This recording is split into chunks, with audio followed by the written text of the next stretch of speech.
지난 월요일부터 목요일까지 107회 대한예수교 장로회 총회가 있었습니다. 기도해 주셔서 감사합니다. 근본 총회는 한국교회가 위기에 직면한 가운데 열린 총회였기에 더 많은 기도가 필요했습니다. 정말 한국교회는 지금 위기 중에 위기라고 할 수 있습니다. 2020년에 한국교회가 41,619개였었는데 2021년 작년에 37,100개로 줄었습니다. 1년 동안 교회가 4,500개가 문을 닫았습니다. 우리 교단도 작년에 17만 명, 올해 8월까지 8만 명이 교회를 떠났다라고 합니다. 그래서 이번 총회를 샬롬 부흥이라는 슬로건을 내걸고 다시 한국교회를 일으키자, 한국교회 부흥을 위해서 진력을 하자. 그래서 총회를 그렇게 성명서도 채택을 하고 그렇게 했습니다. 여러분, 우리가 코로나 때 외쳤던 말이 있습니다. 뭡니까? 뭉치면 죽고 흩어지면 산다였습니다. 제발 모이지 마라. 제발 모이지 마라. 그렇게 외쳤습니다. 그러나 교회는 다시 모여야 합니다. 뭉쳐야 합니다. 다시 일어서야 합니다. 위기일수록 부흥을 노래하고 달려가야 합니다. 마지막 추수 때가 얼마 남지 않았습니다. 잠잘 때가 아니에요. 깨어나야 합니다. 일어서야 합니다. 예수의 이름으로 다시 일어서시기를 바랍니다. 부흥을 위해 계속 기도해 주시기 바랍니다. 유대 민족은 전통적으로 여호와 하나님을 믿는 신앙을 기초로 살아왔습니다. 그들은 유일신 하나님을 섬겨왔습니다. 그러나 2차 세계대전이 끝난 후에는 유대인들 가운데 특히 지식인들의 상당수가 무신론자가 되었습니다. 하나님이 없다라고 이야기하기 시작했습니다. 그 이유가 2차 세계대전 당시에 600만 명의 유대인들이 학살을 당할 때에 도대체 하나님이 어디 계셨는가? 하나님은 살아계시는가? 하나님이 살아계신다면 어떻게 이런 일이 일어날 수 있는가? 이런 회의를 가진 사람들이 많아졌기 때문입니다. 사실 오늘날에도 우리 주변에는 이와 동일한 질문이 다른 형태로 등장하고 있는 것을 볼 수 있습니다. 이런 질문들 때문에 지금도 많은 사람들이 신앙의 문턱을 넘어오지 못하거나 혹은 신앙의 자리에서 떠나가고 있습니다. 왜 이 세상에서 정직한 사람은 고통을 당하고 부정직한 사람들은 큰 소리치며 사는가? 왜 의인은 고난을 당하고 불의한 사람들은 오히려 출세하고 권력을 잡는가? 믿음으로 살아가는 사람들은 세상에서 위축되어 살고 불신앙 가운데 살아가는 사람들은 왜 더 길을 펴고 살아가는가? 하나님은 정말 살아계시는 건가? 살아계신다면 하나님은 정말 의로운 분이신가? 이러한 질문을 던지며 하나님에 대한 회의를 느껴서 기독교를 버리고 떠나는 사람들이 있습니다. 때로 우리 중에 어떤 사람들은 이러한 회의와 포기가 정당하다 결론을 내리기도 합니다. 그러나 여러분, 그런 결론을 내리려면 하나의 전제가 있어야 합니다. 이 전제가 없다면 하나님이 없다라고 결론 짓는 것은 정당화될 수 없습니다. 그 전제가 무엇입니까?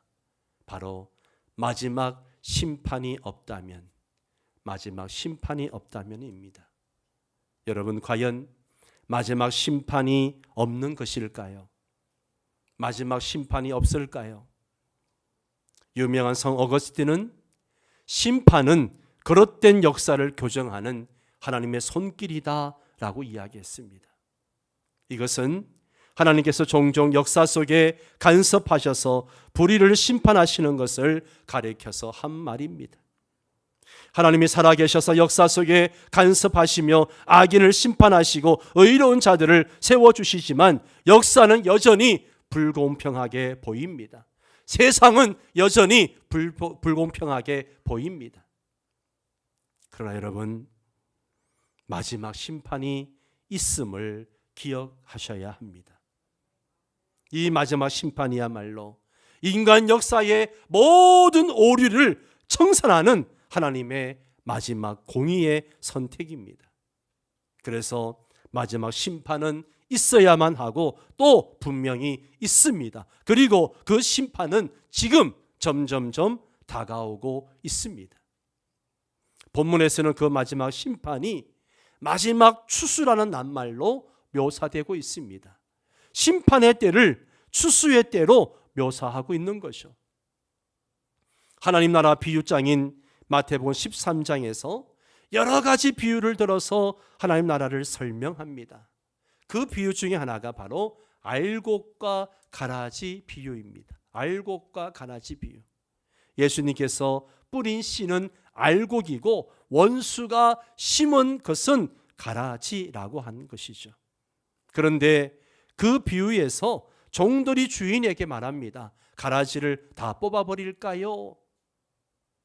종들이 밭에 나가보니까 곡식과 가라지가 함께 자라고 있거든요. 그러니까 종들이 이걸 다 뽑아버릴까요? 라고 묻습니다. 이때 주인은 가라지를 추수 때까지 그냥 두라고 대답하십니다. 30절에 보면 둘 다 언제까지? 추수 때까지 자라게 두라. 추수 때에 내가 추수꾼들에게 말하기를 가라지는 먼저 거두어 불사르게 단으로 묶고 곡식은 모아 내 곡간에 넣어라 하리라. 본문에서 말한 바로 그 추수가, 그 추수 때가 지금 오고 있는 겁니다. 추수하는 주인은 어떤 모습으로 등장합니까? 이 추수하는 주인은 누구인가? 바로 재림하시는 예수님이십니다. 재림하시는 예수님이세요. 14절에 그 모습이 묘사되어져 있습니다. 같이 읽습니다. 또 내가 보니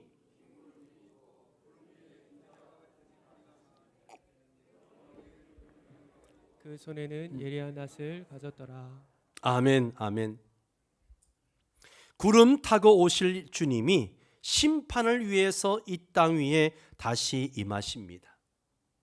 예수님께서 처음에 세상에 오실 때는요, 복음의 씨를 뿌리기 위해서 오셨습니다.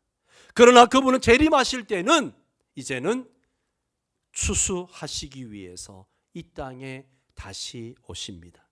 그분은 금면류관을 쓰고 앉아 계셨는데 이 금면류관은 영광스러운 왕을 상징하는 것이죠. 옛날에는 왕이 재판하는 역할도 했기 때문에 금면류관은 재판장의 의미도 담고 있습니다. 예수님은 재판장으로, 왕으로 이 땅에 다시 오십니다. 그분은 손에 날카로운 낫을 가지고 계십니다. 추수 때가 되었습니다. 그분의 이 마지막 추수는 두 가지로 구별됩니다. 14절에서 16절까지 알곡 추수와 17절에서 20절까지 포도송이 추수로 나뉩니다. 첫 번째 알곡 추수를 봅시다. 본문 15절을 보십시오. 같이 읽습니다. 또 다른 천사가 성전으로부터 나와 구름 위에 앉은 이를 향하여 큰 음성으로 외쳐 이르되 당신의 낫을 휘둘러 거두소서.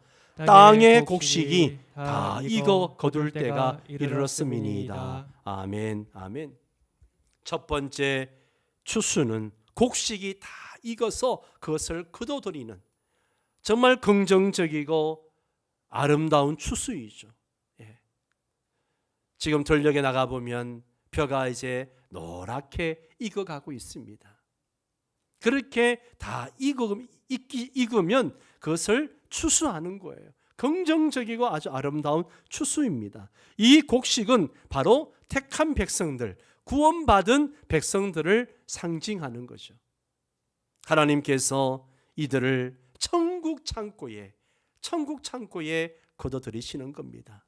예수님께서 이 추수에 관해서 어떻게 예언하셨는지 종말장인 마태복음 24장을 보십시오. 30절과 31절을 제가 한 절, 여러분 한 절 그렇게 읽겠습니다. 그때에 인자의 징조가 하늘에서 보이겠고 그때에 땅의 모든 족속들이 통곡하며 그들이 인자가 구름을 타고 능력과 큰 영광으로 오는 것을 보리라.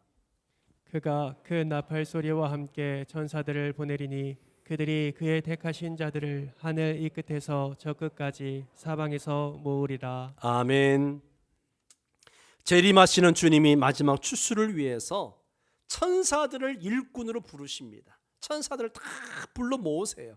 천사들을 통해서 택한 자들을 하늘 이 끝에서부터 하늘 저 끝까지 사방에서 다 불러 모읍니다. 78억 인구 중에 하나님의 택한 자들을 다 불러 모으시는 거예요. 그 영원한 하나님의 나라인 천국 창고에 하나님의 백성들을 모아들이기 위해서 주께서 천사들을 통해서 마지막 하나님의 백성들을 불러 모으시는 그 시간, 이게 바로 뭐라고요? 추수의 때, 좋은 추수의 때입니다. 예. 그때가 곧 올 거라고 성경은 말하고 있는 거죠. 여기서 모아지는 좋은 곡식은 택한 백성들을 가리키는데, 택한 백성들은 구체적으로 누구인가? 누가 택한 백성인가? 마태복음 3장 내용을 보면 답을 얻을 수 있습니다. 우선 11절을 볼까요? 나는 너희로 회개하기 위하여 물로 세례를 베풀거니와 내 뒤에 오시는 이는 나보다 능력이 많으시니 나는 그의 신을 들기도 감당하지 못하겠노라. 그는 성령과 불로 너희에게 세례를 베푸실 것이요. 아멘. 이 성령 세례 그리고 불 세례, 이것이 나오는데요, 바로 다음 절에 이것이 구체적으로 묘사되어져 있습니다. 12절을 같이 읽습니다. 손에 키를 들고 자기의 타작마당을 정하게 하사 알곡은 모아 곡간에 들이고 쭉저기는 꺼지지 않는 불에 태우시리라. 예. 11절에서 성령과 불이라 그랬고, 이 12절에서는 알곡과 쭉정이, 알곡은 모아서 곡간에, 쭉정이는 어디에? 불에 태우시리라. 예. 곡간에 모아들이는 알곡은 성령의 사역을 통해서 예수님을 믿고 주님 앞에 오는 사람들을 말합니다. 그러므로 성령 세례와 관련이 있는 것이죠. 하반절에 꺼지지 않는 불에 태움을 당하는 쭉정이는 불세례, 이 심판 세례와 관련이 있습니다. 마태복음 3장에 보면 여기 알곡은 회개하고 주님 앞에 온 사람들을 가리키고, 쭉정이는 회개하지 않는 사람들을 가리킵니다. 주님의 표현을 빌리면 알곡이란 바로 성령의 역사하심을 통해서 거듭난 사람들을 의미하는 거죠. 예, 다시 한번, 알곡이 뭐라고요? 성령의 역사하심을 통해서 거듭난 사람들. 여러분들입니까? 여러분들입니까? 네. 요한복음 3장에 우리가 너무나 잘 아는 니고데모 이야기가 나옵니다. 니고데모가 예수님께 나왔을 때 다음과 같은 말씀을 하시죠. 예수께서 대답하여 이르시되 진실로 진실로 네게 이르노니 사람이 뭐하지 아니하면, 거듭나지 아니하면 하나님 나라를 볼 수 없느니라. 예. 거듭나지 않으면 하나님 나라의 창고에 절대로 들어갈 수 없다는 거예요. 거듭나지 않으면. 그러면 어떻게 거듭날 수 있습니까? 육으로 난 것은 육이요, 성령으로 난 것은 영이니 그랬습니다. 성령의 사역 없이는 아무도 거듭날 수가 없습니다. 성령님의 사역을 통해서 참으로 예수 그리스도를 구세주와 주님으로 발견하고 그분을 믿고 거듭난 사람들, 그들만이 참 생명을 가진 알곡들입니다.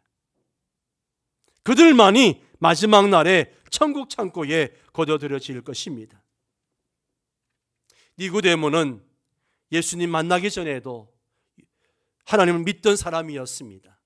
유대인이었고 바리새인이었고 다른 사람들에게 성경을 가르치던 랍비였습니다.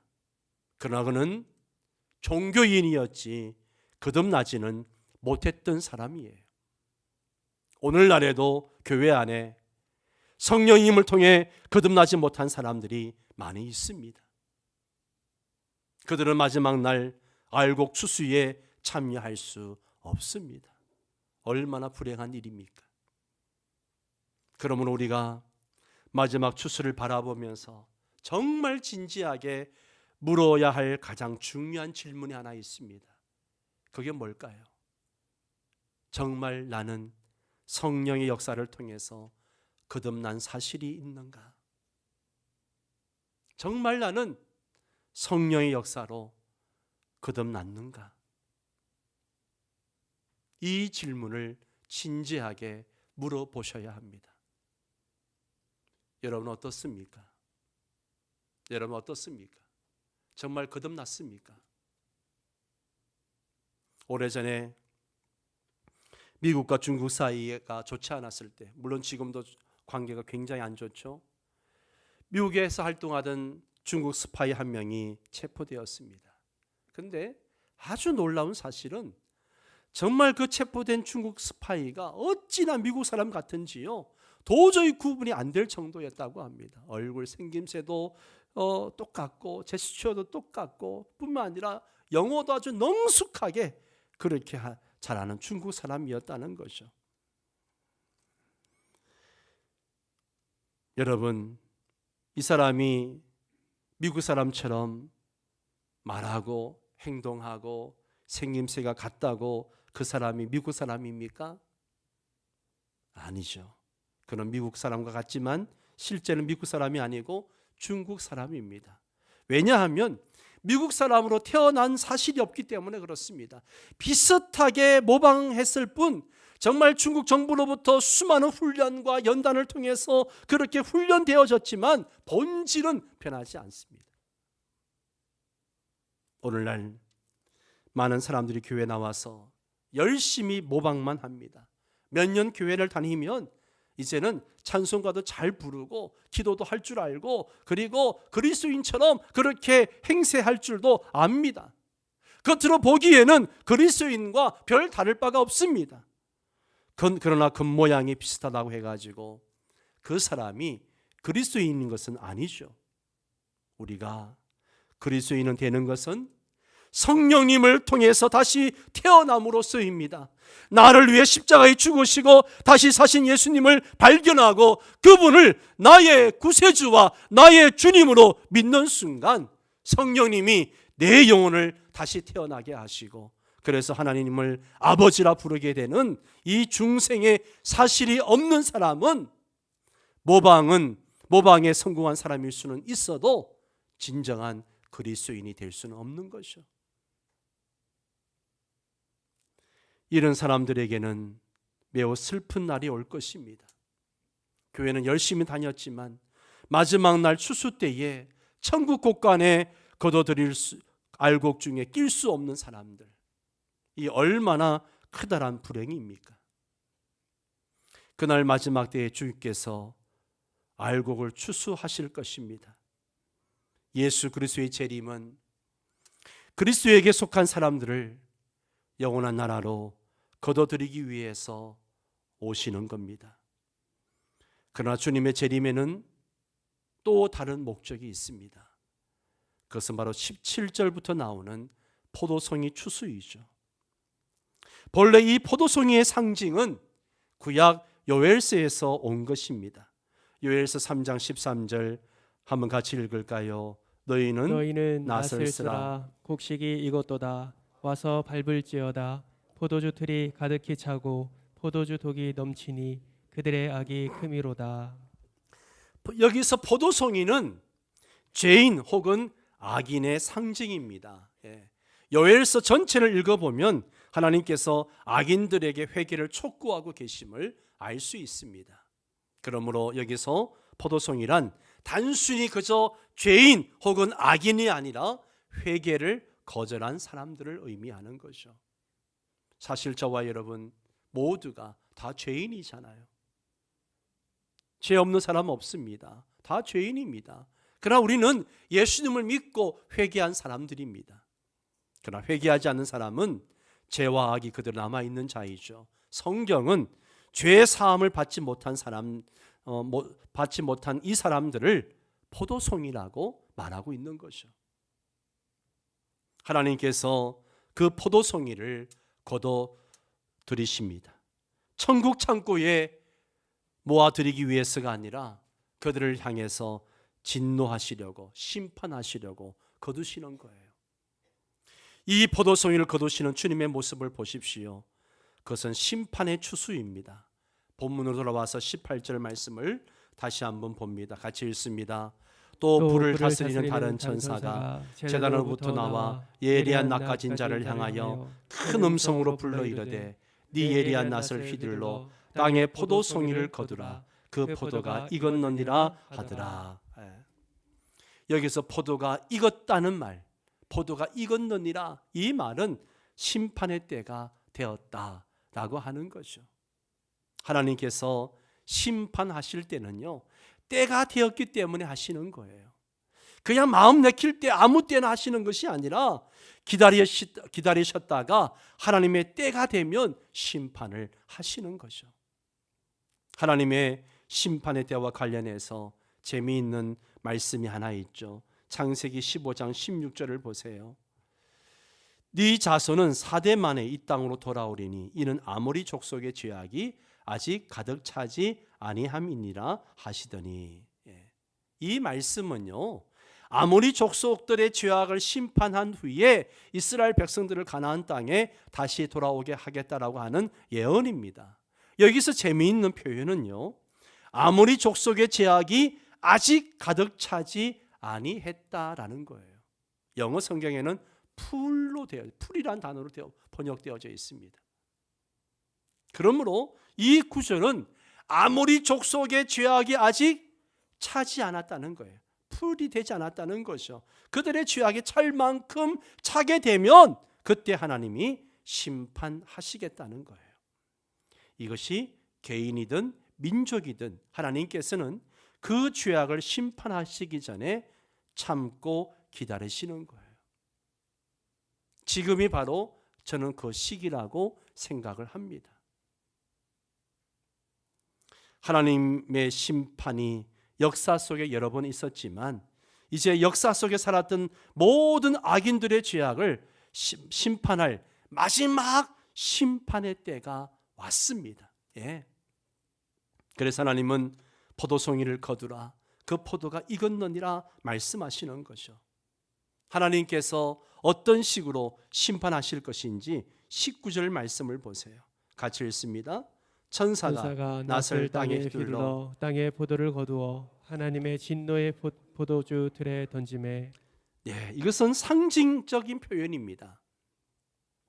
다 익은 포도를 따가지고 포도주즙을 짜는 틀에 집어넣고 그것을 쫙 짜버리면 어떻게 되겠습니까? 피 같은 붉은 포도즙이 그냥 쫙 퍼질 겁니다. 이것은 마지막 날에 악인들이 받을 처절한 심판의 이미지를 상징적으로 묘사하고 있는 것입니다. 20절을 볼까요? 같이 읽습니다. 성 밖에서 그 틀이 밟히니 틀에서 피가 나서 말 굴레까지 닿았고 1600스타디온에 퍼졌더라. 문자대로 계산하면 1600스타디온은 320km밖에 되지 않습니다. 여기서 대구 좀 밑에까지 되겠죠. 하지만 이것도 상징적인 표현이에요. 1600이란 숫자는 4 곱하기 4 곱하기 100을 이야기하는 것이거든요. 성경에서 이 4라는 숫자는 동서남북 세상을 의미합니다. 세상. 이 4가 두 번씩 반복되어지니까 강조죠. 그리고 100이라고 하는 것은 편만한 걸 얘기하는 겁니다. 한마디로 이 세상에, 한마디로 이제 심판이 세상에 꽉 찼다는 것을 이야기하는 거예요. 이제는 정말 찰대로 찼다는 거죠. 이 세상 전체가 하나님의 심판 아래 있을 것이라는 겁니다.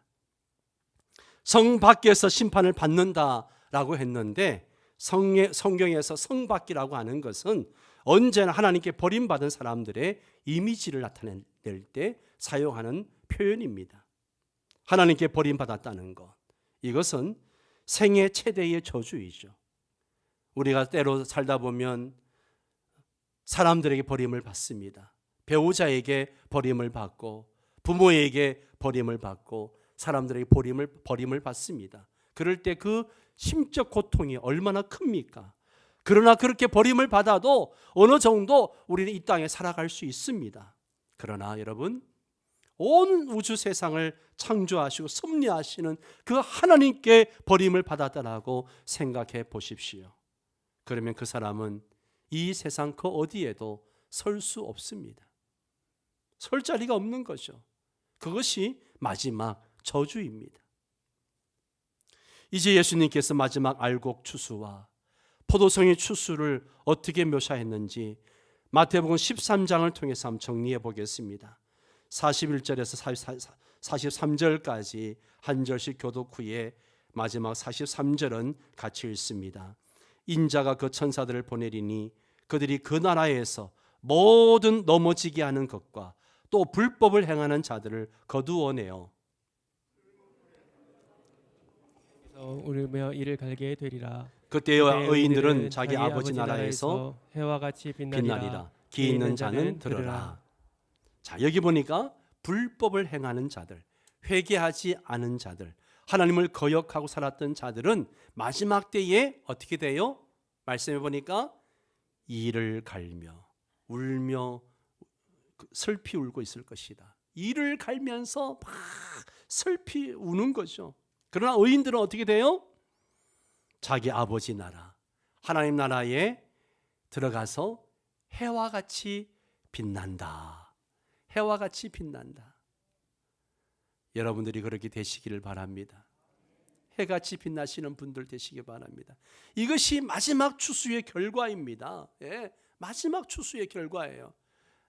우리는 이 오늘 말씀에서 두 가지 중요한 질문을 하게 됩니다. 두 가지 중요한 질문.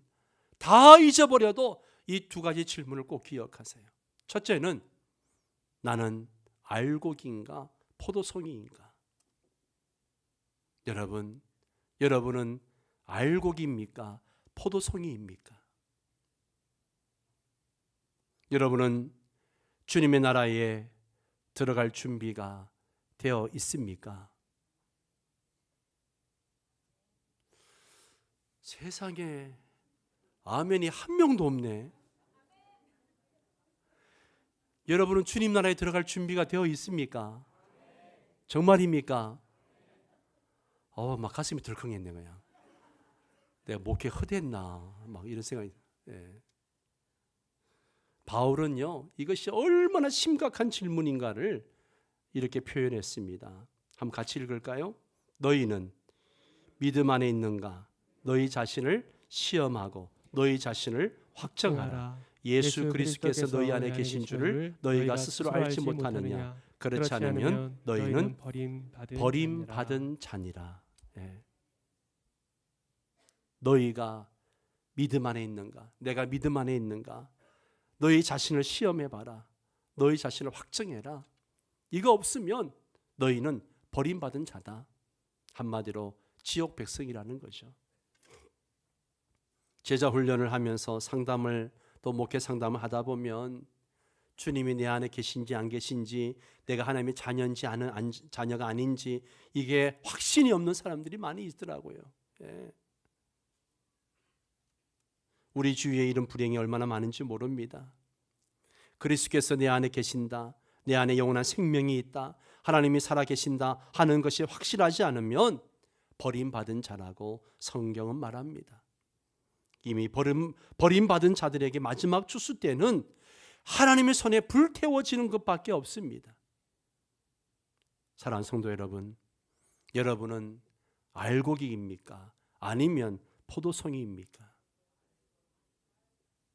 두 번째 질문입니다. 두 번째 중요한 질문이에요.